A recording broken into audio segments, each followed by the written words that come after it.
Hi everyone, I'm Marc Sklar with Fertility TV and welcome back. Today we're talking all about surrogacy and donor. Hopefully that's a topic you're interested in, and if it's not, you're about to find out a little bit more about it. So stay tuned.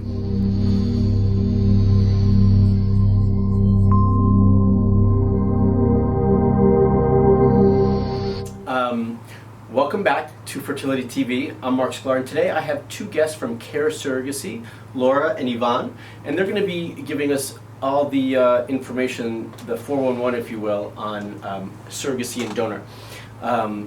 So what we're going to cover first and foremost is, what does it all mean? These are terms that some of you may or may not have known, and oftentimes I hear from patients that they confuse the terms. So first and foremost, let's talk about definitions.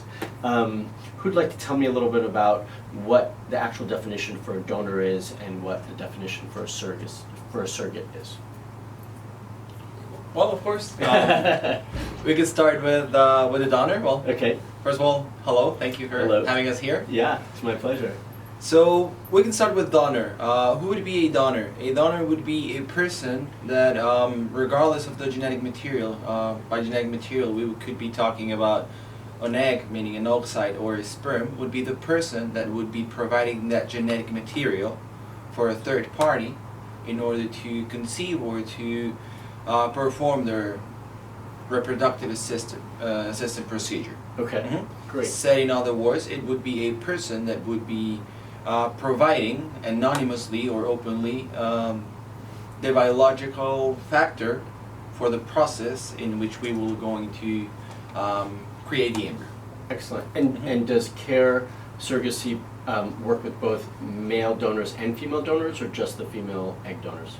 Correct. Well, we have our IVF clinic. In our IVF clinic, we have both banks. We have a sperm donor bank, and we also have an egg donor bank. Okay. We also work with the most well-known egg donor banks and sperm donor banks all over the world. Okay. So this actually allows people to find several options all over the world. Excellent, excellent. And then Laura, will you tell us a little bit about surrogacy or being a surrogate? Absolutely. Thank you for having thanks us. for being here. Thank you. So I specifically work for the with surrogates, and another term for that is gestational carriers. So if one is interested, I work specifically with them, and in our agency we have qualifications that you have to meet to become a gestational carrier. So my job specifically is to match them with the intended parent, and they are basically the third party, so the carrier, for the intended parent for the 9 months. So we do everything from background check, clearing them medically, doing a home assessment, make sure that their home is safe, a good environment. For the 9-10 plus months, right? Right. Yeah. Right. And obviously we have communication weekly, daily, whatever they need on there for them, to provide, this is a smooth ride for them. And then basically my job specifically is to match the gestational carrier with the intended parent.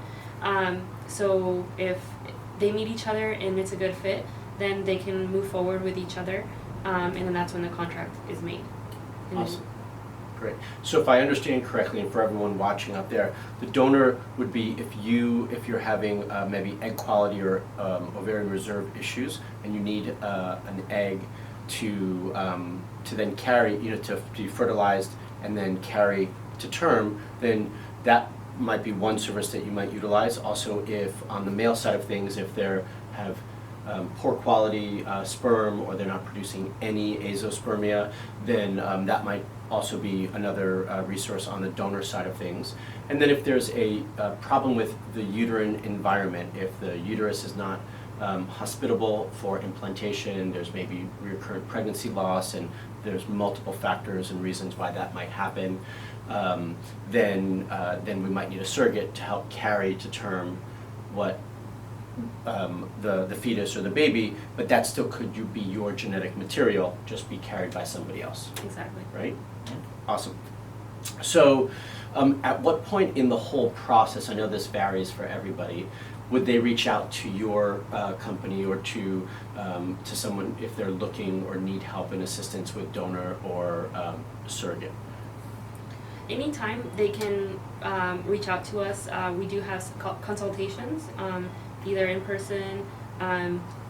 We absolutely gladly rather do in person just to get to know more about them. Yeah, of course. That's always easier. But through Skype, if they're international IPs or surrogates, so we're here for them as they need, and we always encourage them to look at a lot of other agencies, be well informed, really know what this process looks like, and so our agency does a really good job just being transparent with them to just to allow the both intended parent and the gestational carrier to feel comfortable, as this is going to be a good long journey, but also there's a lot involved emotionally.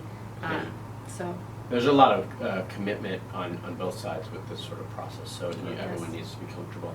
So if I was going to be, I think there's two sides to the coin in both of these situations. You could either be a donor or receiving, the egg or sperm, or you could be the surrogate and carrying, or you could be the intended parents, working with the surrogate to carry. So there's both sides of the coin, so I know all of this varies. And I imagine that if someone wanted to be a donor or a surrogate, they could just reach out to you guys and you start them on the process to kind of clear them medically and so forth and put them into your system, and then they're just waiting for someone to pick them. Is that correct? Correct. So for the gestational side, we have basically like a database. If they've been approved medically and psychologically, their home assessment, that's all complete. They're basically just waiting to be matched. Mm-hmm. For example, we have some gestational carriers from out of state, some here in California. So if an intended parent is looking only in California, that might be a better option for them. Got it. So we do have, there's a lot of factors involved, location, costs. Some costs can be, some states are, the gestational carrier can charge more. Right. Is it a first gestational carrier first time, or is it a second time? Yeah. So there's a lot Proven of enough, factors. Correct. Yeah. So we do have, like I said, like a bank, and if you've been approved, then we basically have them there until we match them with the IP. Great. And then if someone is the intended parent on either side of that process, donor or surrogate, how long, once they reach out to you as a company, and let's just say, to keep it simple, they select and want to work with you guys, how long is that process before they, what could they expect in terms of timeline and timing before they can move forward with their IVF cycle? I'd say approximately will take from 3 to 6 months. Okay. This is the average time that we get because, we need to do all of our screening of our gestational carriers, and we would like to inform our intended parents from everything going on. So this process is normally what takes us to perform the screenings, to start with the coordination, and after this 6-month period normally, sometimes could be shorter, sometimes could be a bit longer, we can start with the IVF process. Okay. So that's great to know, especially for all of you out there who have either been told that might be the pathway for you, or you're starting to think about it for whatever reason. Timing is, I don't want to say it's everything, but it's a lot in this whole process of the IVF world, and the IVF cycle in and of itself can take upwards of 6 to 8 weeks, if not longer. So we do want to try to foresee what we might need in the future and potentially start some of these processes so that you're a little bit ahead of the game, and you can factor in the 3 to 6 months like Yvonne is suggesting that it might take. So just be mindful of that. And then from a financial perspective, I think maybe the simpler discussion, well, I don't know which one's more simple, but if anyone out there wants to reach out to Care Surrogacy and wants to be a donor or a surrogate, what could they expect to receive in terms of financial return? Why don't you start on donor, and then Laura can join us on the surrogate side. Okay, well, how do we work with our egg donors? With our egg donors, well, we really consider the part that they do as an amazing part in our service, in our procedure. Why? Because they're basically helping someone bring life, which is one of the biggest things, in my opinion, someone can do. It's amazing. It's just amazing. It's beautiful. They're angels of life. Yeah. So we really take it seriously. So for us, it's very important to know our egg donors. Okay. We work with several types of egg donation procedures, meaning open, meaning closed.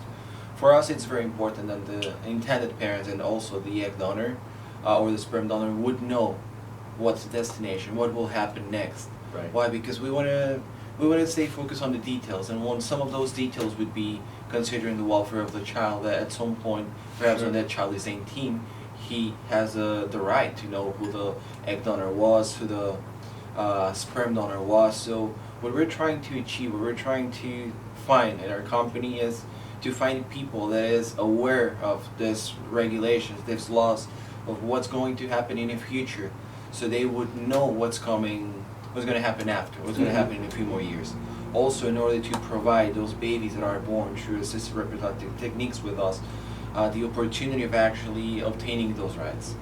All of this, of course, respecting who our egg donors are, who our sperm donors are, and of course compensating for all of the time they spend with us, for all of their efforts they do to move from point A to point B to where our clinic is located, and of course many intended parents will decide to compensate them financially. Sure. And this could go from $3,000 to all the way to $8,000-$10,000. It really depends on the scenario. Okay. Excellent. And then on the surrogate side of things?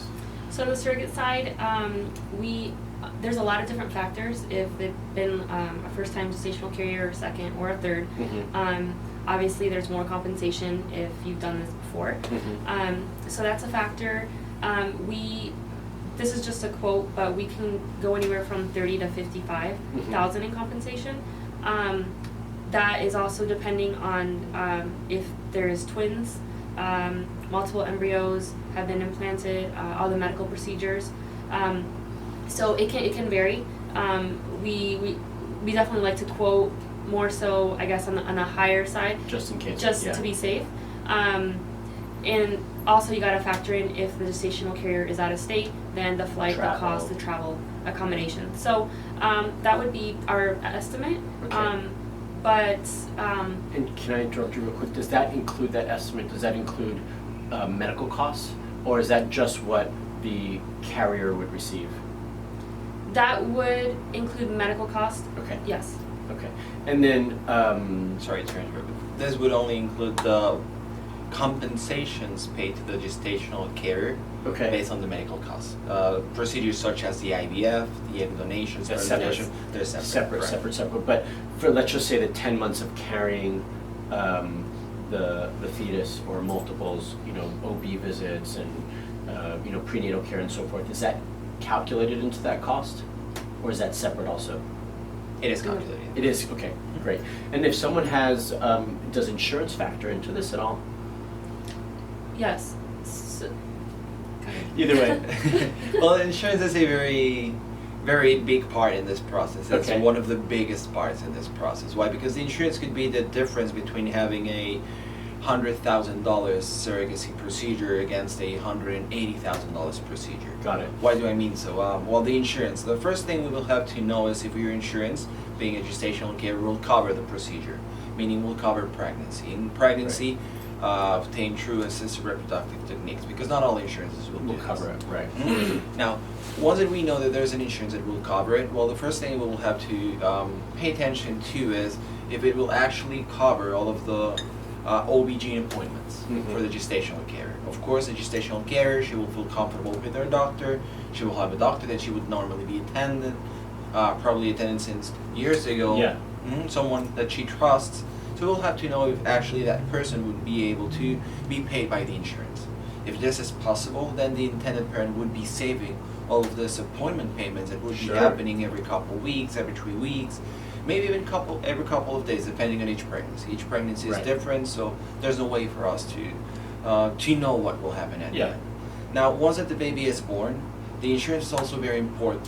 Why? Because it can cover the hospital expenses, and if there is a baby that is very anxious to know the world, that perhaps want to come out earlier, well, I like how you said that. This will help us a lot. Yes, because this would be... Yeah, you need the insurance for something like that Exactly. if it's a preterm, early delivery.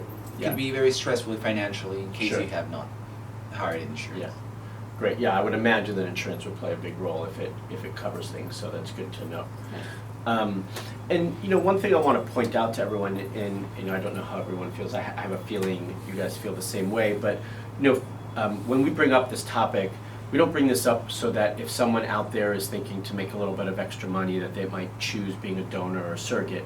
This is a really big decision, and it's in my opinion, it's a beautiful thing to be able to help a couple bring a child into this world and support them through that process. And I don't think it's something to take lightly or just to do because you can make a few extra bucks. I mean, yes, everyone has to be compensated for their time and energy and involvement in the process, but that should not be in my opinion, should not be the primary reason why someone seeks out being a donor or a surrogate to help out a couple. They should really want to do it because they want to help a family bring a life into this world, and they feel like this is the way they can do that and to support someone, and they have the ability to do so, whether it's carrying or giving an egg or a sperm.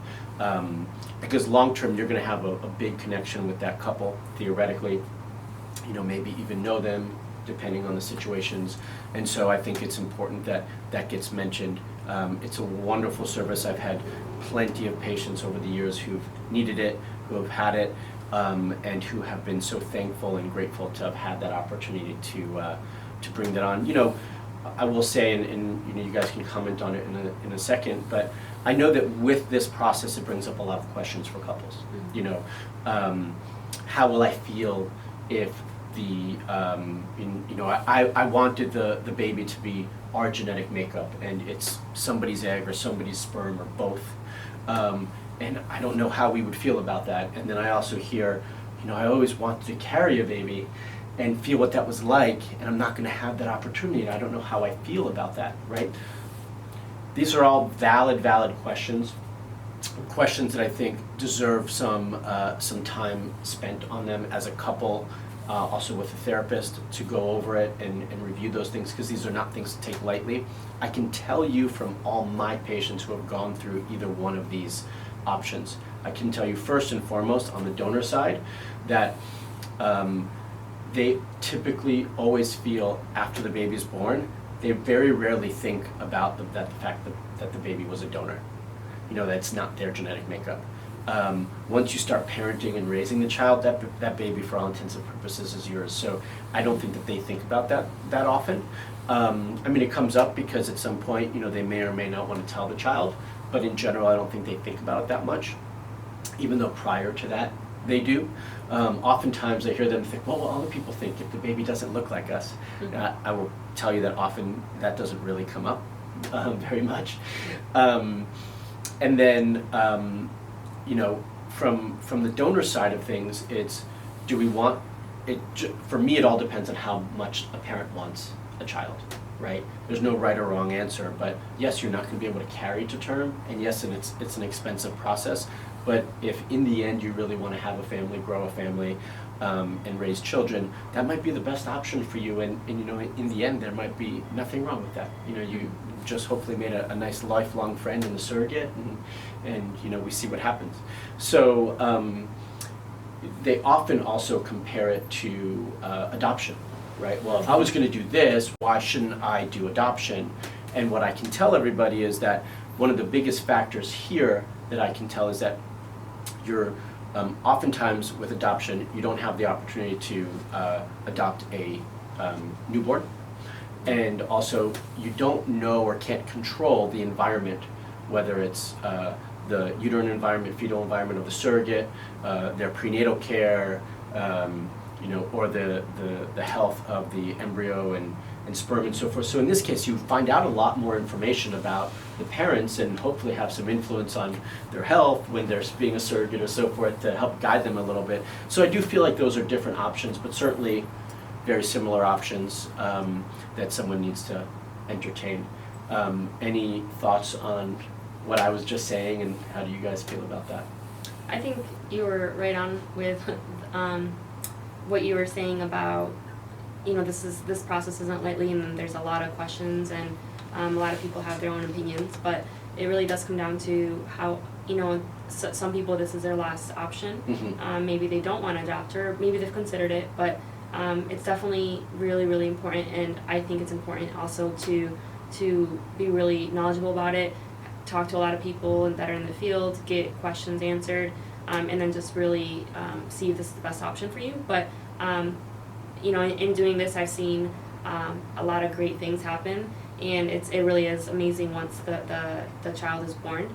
And like you said, when it comes down to the parenting, the genetic material, that obviously is important, but I don't think that raises the biggest question in all Sure. this.